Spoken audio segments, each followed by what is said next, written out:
Ya, bismillahirrahmanirrahim. Assalamualaikum warahmatullahi wabarakatuh.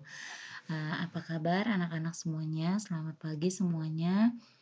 Ya, alhamdulillah kita bisa bertemu lagi dalam PJJ Bahasa Indonesia. Hari ini kita akan mengulang dan memiliki materi baru tentang teks fiksi.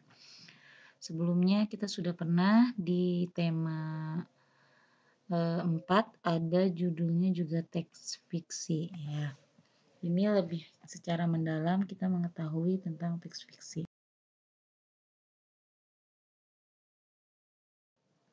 Oke, untuk pengulangan, teks fiksi itu merupakan sebuah karya sastra yang bersifat imajinatif atau bersifat hayalan dari penulis dan bukan kejadian yang sebenarnya.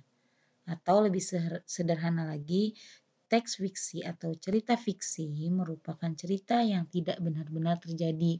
Jadi ini hanya hayalan dari penulis. Oke, kemudian ciri-ciri cerita fiksi.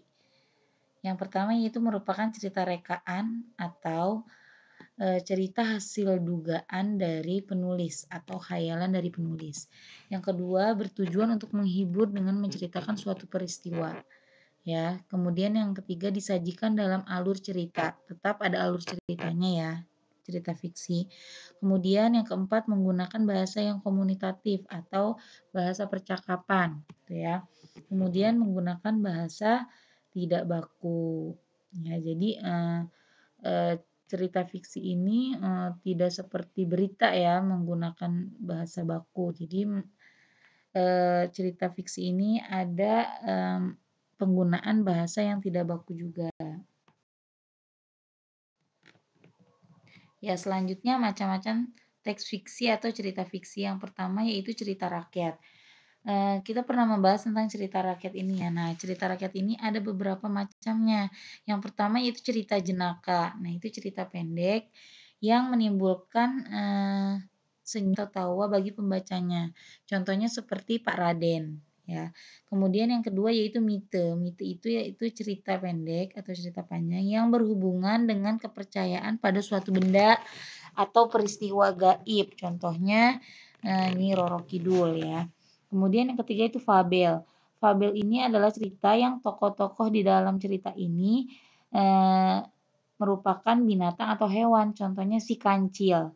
Ya, kemudian yang keempat yaitu legenda atau cerita lama yang mengisahkan riwayat terjadinya suatu tempat atau wilayah atau kejadian alam. Contohnya Malin Kundang.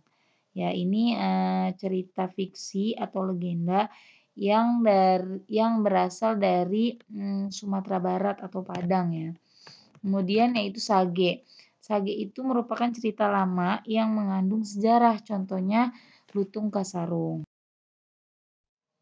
Nah, selanjutnya macam-macam teks fiksi yang kedua yaitu cerpen.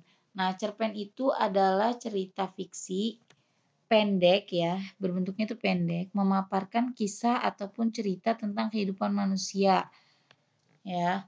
Nah, ini contohnya ada cerpen anak di majalah. Nah, jadi cerpen ini cerita pendek ya tentang kehidupan manusia. Kemudian yang kedua, maksudnya yang ketiga yaitu tentang cerita fiksi panjang dan mengandung rangkaian cerita kehidupan seseorang dengan orang di sekelilingnya, yaitu novel ya. Jadi cerita pendeknya itu disebut cerpen, nah cerita dalam bentuk panjangnya itu yaitu novel. Ya. Ya. Sekian dan terima kasih. Wassalamualaikum warahmatullahi wabarakatuh. Tetap semangat ya, Nak.